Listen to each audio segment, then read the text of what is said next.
when it comes to customer satisfaction, it appears the big four banks just can't get it right at the moment. Between them, hiking interest rates, cutting jobs, they're well and truly in the bad books right now. Yeah, so how healthy is the relationship between Aussie mortgage holders and the lenders at the moment? We asked our viewers whether they still trust the big four. No, never have. I've worked in banking. I sort of know how they do it. Of course, it's not a problem at all. Well, you've got to put your money somewhere. There seems to be a lot of people on very high salaries whose salaries haven't gone down at all. Yeah. Like millions and millions a year. You wonder how they justified it. I guess they got us through the credit crunch. Their tough lending policy and criteria are much better off than America or the other European countries.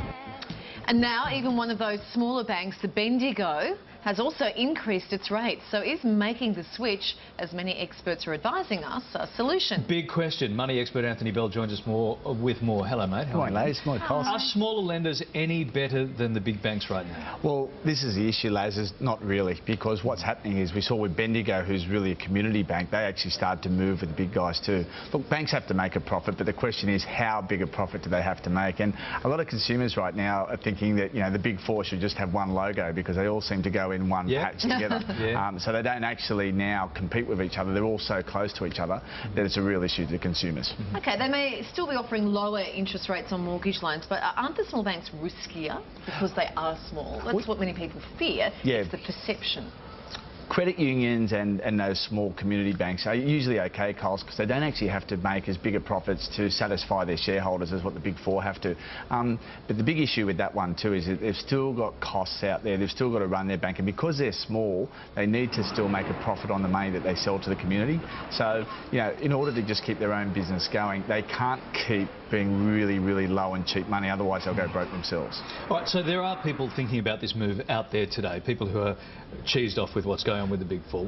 So the little guys offering better interest rates, mortgages, that sort of thing. What are the pros and cons then? Well, so I remember going back into the 90s, and that was when Aussie Home Loans started, which was a non-bank lender, and he actually all by himself, John Simon that is, brought the entire big four banking system down to his rate. They were at 12 and he was at 8, and suddenly he was still funding people in, and people were leaving their bank to go because the gap was so big. That's the biggest problem for the small guys today, is that the gap isn't actually worth changing for, with exit fees and charges and those types of things. We really need a new bank or a non-bank lender to come out and really chop 2% or so off the interest rate, so the community say, wow, I'm going over. A new Aussie. A new Aussie is probably the trick. We heard some Japanese banks were actually looking for licences to actually bring their money down to Australia. What's happening with that? Look, right now it's going to be held up in regulation because it is obviously FIRB required, but if something like that came along, Coles, it would really have a crack at these guys who do make $1 billion a year profit. Let's keep that in the back of our minds. But they do have shareholders too. So the bank's saying we have to satisfy the people who own shares in the bank rather than the people who have mortgages in the bank. And if all four of us stick together, no one's really going to leave.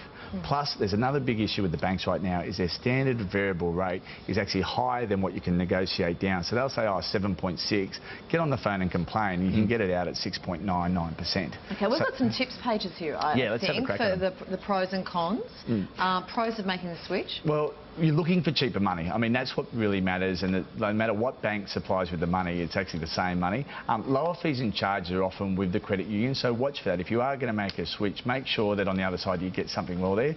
No big profits means that there's a good chance that they won't be bashing up, but watch out for exit fees, because to leave your bank costs some money. But I thought there was no exit fees anymore in July. No, so the issue is there too, is that what the slide is really showing is the cost of starting a new thing. So exit fees include the cost of going into a new bank, valuation fees, application fees on the way through.